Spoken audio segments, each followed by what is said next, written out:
Welcome to today's story of love, life, and betrayal. For more free stories and entertainment from our channel, please hit the like button and don't forget to subscribe with notifications. Now, let's dive into The Perfect In-Law, a story that proves sometimes the people who welcome you into their family are the same ones planning to destroy everything you've built.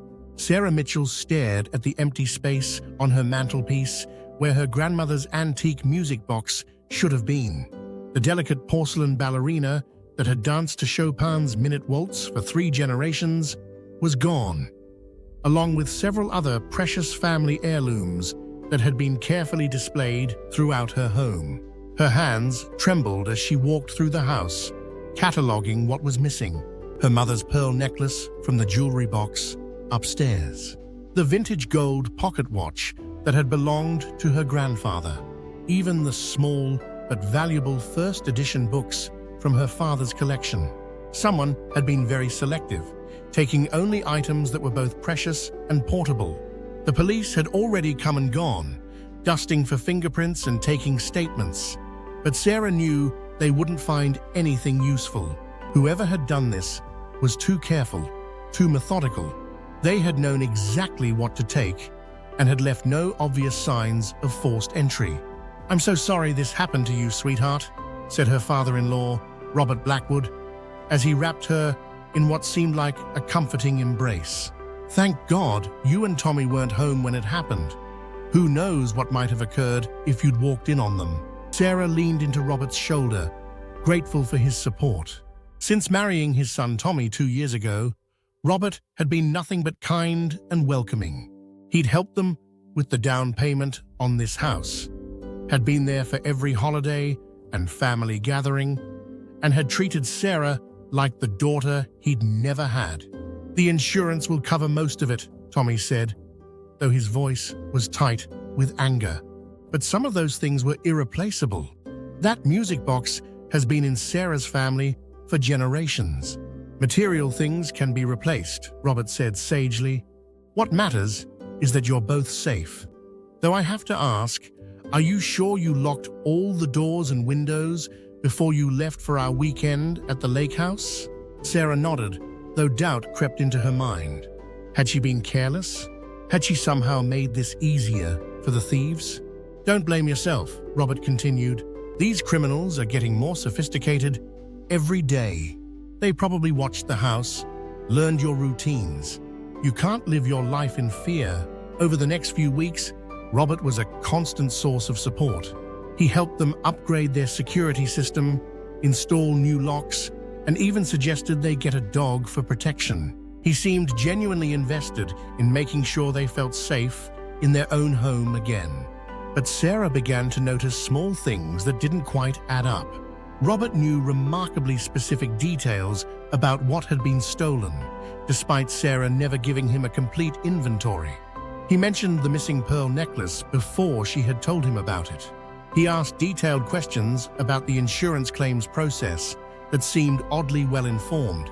Most disturbing was what happened when Sarah found a pawn shop receipt in Robert's jacket pocket while helping with his laundry after he'd stayed overnight following a minor fender bender. The receipt was dated 3 days after the robbery and listed several items that matched the description of her stolen heirlooms. But when she tried to confront Robert about it, he had a perfectly reasonable explanation. "Oh, that," he said dismissively. "I've been cleaning out your late mother-in-law's things from the attic. Some of her jewelry was just sitting there collecting dust, so I thought I'd sell it and put the money toward your security system upgrade. I didn't want to bother you and Tommy with the details since you're both still dealing with the trauma of the break-in." It made sense. Robert was always thoughtful like that, always trying to help without making a big deal about it. Sarah felt guilty for even suspecting him. But the doubts lingered, especially when she realized that Robert had been asking a lot of questions about her family heirlooms in the months leading up to the robbery. He'd been particularly interested in the music box, asking about its history and value, with what she'd assumed was genuine curiosity about her family's heritage. Sarah decided to do some discreet investigating. She called the pawn shop from the receipt, pretending to be interested in purchasing some antique jewelry. The description the clerk gave her of the items Robert had sold matched her stolen pieces exactly, down to the tiny chip on the corner of her grandmother's music box. Her world tilted. Robert hadn't sold his late wife's jewelry. He had sold Sarah's stolen family heirlooms. But the betrayal was even deeper than she initially realized. When Sarah checked the dates more carefully, she discovered that Robert had been visiting pawn shops and antique dealers for months before the robbery, asking about the value of specific items that matched her possessions. He hadn't just stolen from her, he had been planning it for a long time. Sarah felt sick as the pieces fell into place. Robert's helpful suggestions about their weekend at the lake house, his detailed questions about their security system, his insistence that they not change their vacation plans despite Sarah's initial reluctance to leave town. He hadn't just known about the robbery, he had orchestrated it. He had used his access to their home, his knowledge of their schedules, and their complete trust to systematically steal Sarah's most precious possessions. But why? Robert was well off financially. He owned his own successful construction business and had never seemed to need money. Why would he risk his relationship with his son and daughter-in-law for some antique jewelry and collectibles? Sarah decided she needed to understand the full scope of Robert's betrayal before deciding how to respond. She began investigating his recent financial situation and discovered that his construction business was in serious trouble. He had been losing contracts, facing lawsuits from dissatisfied customers, and was months behind on loan payments. The man who had presented himself as a successful, generous father-in-law was actually facing bankruptcy and had been desperately looking for ways to raise cash quickly. Sarah's family heirlooms hadn't been targets of opportunity. They had been carefully selected assets in Robert's plan to save his failing business. But Sarah's investigation revealed something even more shocking. Robert's pattern of theft wasn't limited to her possessions. She discovered that he had been systematically stealing from multiple family members and friends, using his trusted position and access to their homes to take valuable items over the course of several years. He had stolen antique tools from his brother's garage during a family barbecue. He had taken valuable coins from his elderly neighbor while helping with yard work. He had even stolen jewelry from his own daughter during her recent divorce, claiming he was helping her secure her valuables. Robert Blackwood was a serial thief who had been using his reputation as a helpful, trustworthy family man to cover a long-running crime spree. Sarah's robbery was just the latest in a series of carefully planned thefts from people who trusted him completely. The betrayal was staggering, but Sarah knew she had to be strategic about her response. Going to the police with her suspicions might not be enough to convict Robert, especially since he was careful to maintain plausible explanations for his actions. She needed more concrete evidence, and she needed to make sure he couldn't destroy evidence or flee once he realized he was suspected. Sarah decided to set a trap. She began casually mentioning to Robert that she had inherited a valuable antique silver tea set from a recently deceased great-aunt. She showed him photographs of the elaborate set and mentioned that it was being appraised for insurance purposes. She made sure he knew exactly where she planned to store it and when she and Tommy would next be out of town for an extended period. The bait was irresistible. The tea set was supposedly worth several $1,000s, exactly the kind of high-value, portable items that Robert had been targeting. But the tea set didn't exist. Sarah had created fake photographs using images from online auction sites and had invented the entire story about the inheritance. She was setting Robert up to attempt a theft that would finally give her concrete evidence of his crimes. Sarah also installed hidden security cameras throughout her house, focusing on areas where the fake tea set would be stored. She made sure the cameras were well concealed and would capture clear footage of anyone entering those rooms. The trap was set, but Sarah still needed to decide what she wanted to achieve with her revenge. Simply exposing Robert as a thief would restore her stolen possessions and perhaps get him arrested, but it would also devastate Tommy, who idolized his father and had no idea about his criminal activities. Sarah loved her husband deeply and didn't want to destroy his relationship with his father unless absolutely necessary. But she also couldn't allow Robert to continue stealing from innocent people who trusted him. She decided that her revenge would need to be more nuanced. She would expose Robert's crimes in a way that protected future victims while giving him a chance to come clean and make amends voluntarily. 2 weeks later, Sarah and Tommy left for a long weekend visiting Sarah's sister in another state. Sarah made sure to mention their departure in front of Robert and to casually reference the valuable tea set one more time. "I still can't believe Aunt Margaret left me something so valuable," she said, making sure Robert was listening. "The appraiser said it could be worth up to $8,000. I'm just glad it's safely locked away in the guest room closet until I can get it properly insured." Robert's eyes lit up with what Sarah now recognized as predatory interest. "That's wonderful, sweetheart. You should definitely get that insured as soon as possible. You never know what might happen." Sarah managed to keep her expression neutral, but inside, she was furious at Robert's blatant hypocrisy. He was already planning his next theft while offering fake concern about her security. The weekend away felt endless, but Sarah forced herself to act normally while her hidden cameras captured whatever Robert would do in their absence.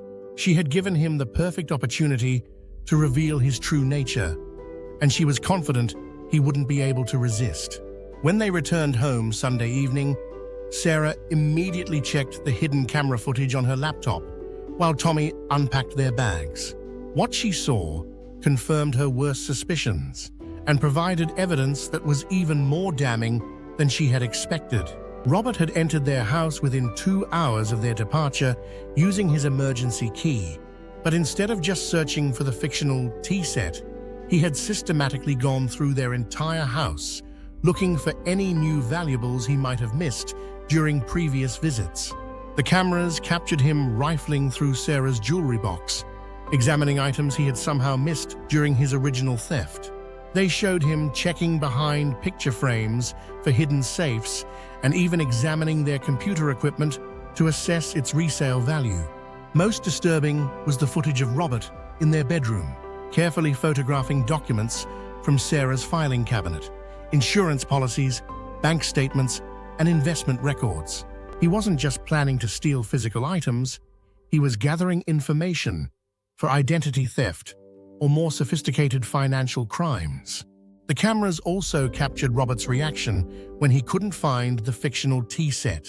His frustration was evident as he searched increasingly frantically through closets and storage areas. The footage showed him actually damaging some of their furniture in his desperate hunt for the valuable items he believed were hidden somewhere in the house. Sarah had expected to catch Robert attempting one theft. Instead, she had documented him conducting comprehensive surveillance for future crimes while actively damaging their property in his greed-driven search. But the most shocking revelation came in the final minutes of footage. Robert had received a phone call while still in their house, and Sarah could hear his side of the conversation clearly. "No, I couldn't find the silver set she mentioned," Robert said to whoever was on the other end. "But I got some good intel on their financial situation. She's got more valuable stuff than I initially thought. We might want to plan something more comprehensive next time." Robert wasn't working alone. He was part of a theft ring that was specifically targeting people who trusted him. Sarah's robbery had been just one operation in a larger criminal enterprise. Sarah felt sick as she realized the full scope of what she had uncovered. Robert wasn't just a desperate father-in-law who had made some bad choices. He was a career criminal who had been systematically victimizing his own family and community for years. The evidence she had gathered was more than enough to send Robert to prison, but it would also destroy Tommy's relationship with his father and potentially implicate other innocent family members who might have unknowingly helped Robert access victims' homes. Sarah had to decide whether her desire for revenge was worth the collateral damage to her marriage and family relationships. She spent the next few days agonizing over her options while pretending everything was normal. Robert continued to visit regularly, offering help with home repairs and asking casual questions about their upcoming travel plans. Every interaction felt like a performance, with both of them hiding their true intentions behind forced smiles and family small talk. Finally, Sarah decided on a course of action that would serve justice while protecting the people she loved. She would give Robert one chance to confess and make amends voluntarily. If he refused, she would turn all her evidence over to the police and let the criminal justice system handle the consequences. Sarah arranged to meet Robert privately at a coffee shop, telling him she needed advice about a family matter. When they sat down together, she placed a tablet on the table between them and played the security footage of his illegal search of their house. Robert's face went white as he watched himself systematically violating their home and privacy. When the video reached the phone conversation about his criminal associates, he closed his eyes and seemed to age 10 years in 10 seconds. "How long have you known?" he asked quietly. "I suspected after I found the pawn shop receipt," Sarah replied. "But I wanted to be sure before I acted. The question is, what happens now?" Robert sat in silence for several minutes, staring at the tablet screen. When he finally spoke, his voice was barely audible. "I never meant for it to go this far," he said. "The business was failing, and I was desperate. I thought I could just borrow some things, sell them, and pay everything back before anyone noticed. But once I started, it became easier to take more, rather than find legitimate ways to solve my problems." "This isn't about borrowing," Sarah said firmly. "You stole from your own family. You violated our trust and our home. And you're working with other criminals to target innocent people." "I know," Robert said, tears starting to flow. "I know how terrible this is. I've been hating myself for months, but I didn't know how to stop without losing everything. My son, my family, my reputation. I thought if I could just get enough money together to save the business, I could end this and no one would ever have to know." Sarah studied her father-in-law's face, trying to determine if his remorse was genuine or just another manipulation. She had learned not to trust anything Robert said, but his breakdowns seemed authentic. "Here's what's going to happen," Sarah said finally. "You're going to return every single item you stole from me and everyone else. You're going to pay for any damages to our house from your search. You're going to confess to Tommy and ask for his forgiveness. And you're going to cooperate with police to identify and arrest your criminal associates." "And if I do all that?" Robert asked hopefully. "Then I won't press charges against you personally," Sarah replied. "But you have to end this completely. No more thefts, no more criminal activity, and no more contact with the theft ring. One violation of this agreement, and I turn all my evidence over to the police." Robert nodded eagerly. "Yes, I'll do whatever it takes. Thank you for giving me a chance to make this right." "Don't thank me yet," Sarah warned. "Tommy might not be as forgiving as I am, and the other families you victimized deserve to know the truth about what happened to their possessions." Over the next few weeks, Robert began the difficult process of undoing years of criminal activity. He retrieved Sarah's stolen heirlooms from various pawn shops and collectors, often at significant personal expense since the items had already been resold. He confessed to Tommy, who was devastated, but ultimately chose to support his father's efforts to make amends. Most importantly, Robert provided information to police that led to the arrest of 3 other members of the theft ring, including the mastermind who had been recruiting trusted community members to steal from their friends and neighbors. The confession to Tommy was the hardest part for everyone involved. Sarah watched her husband struggle with the realization that his father wasn't the man he had believed him to be. Tommy's anger and disappointment were profound, but his love for his father ultimately won out over his sense of betrayal. "I don't understand how you could do this to Sarah, to our family," Tommy said during the emotional confrontation. "But I also can't give up on you. You're my father, and if you're really committed to changing, then I'll help you through this." Robert's cooperation with police was extensive and valuable. His information led to the recovery of thousands of dollars worth of stolen goods and the prosecution of a theft ring that had been operating for over 3 years. Several other families were reunited with precious heirlooms they had thought were gone forever. But Robert's journey toward redemption was just beginning. He had to face the consequences of his actions with his extended family, his business associates, and his community. Many relationships were permanently damaged, and his construction business ultimately failed despite his efforts to save it. However, Robert's willingness to take responsibility for his crimes and help other victims ultimately earned him some measure of forgiveness from the people he had wronged. He found work as a construction supervisor for another company and began slowly rebuilding his reputation through honest work and community service. The aftermath of Robert's confession created unexpected opportunities for healing and growth within the family. Tommy, initially devastated by his father's crimes, eventually found that supporting Robert's rehabilitation efforts brought them closer together than they had been in years. The shared experience of working through betrayal and forgiveness strengthened Tommy and Sarah's marriage, teaching them both the importance of complete honesty and unconditional support. Robert's journey from criminal to redemption became a source of pride for the family, proving that people could change when given the right motivation and support system. 2 years after the confession, Sarah received a letter from an elderly woman whose stolen jewelry had been recovered thanks to Robert's cooperation with police. The woman wrote that her grandmother's engagement ring, which she thought was lost forever, had been returned just in time for her own granddaughter's wedding.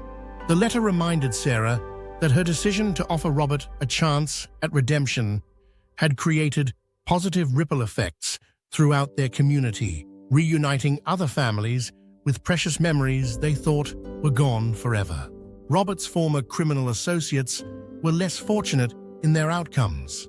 The mastermind of the theft ring received a 10-year prison sentence, while the other members faced various charges and penalties.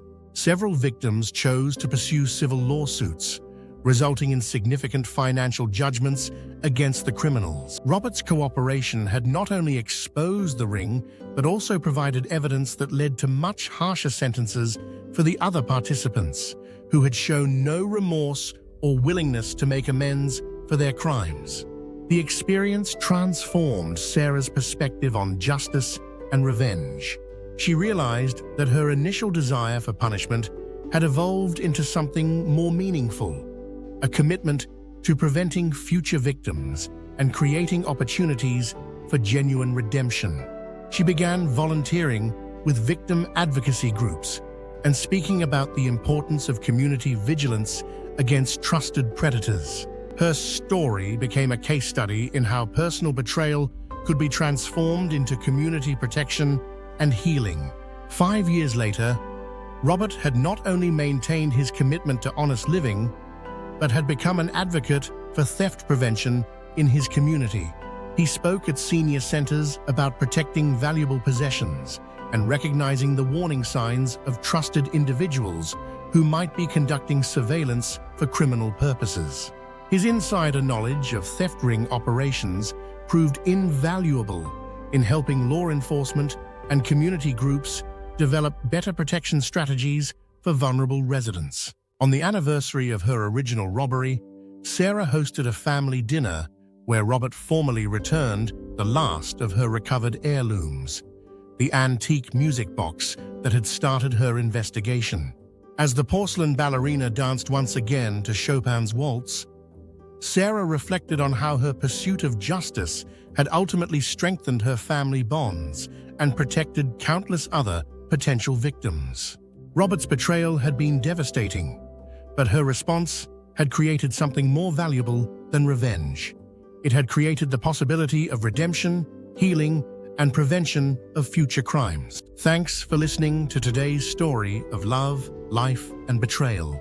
For more free stories and entertainment from our channel, please hit the like button and don't forget to subscribe with notifications.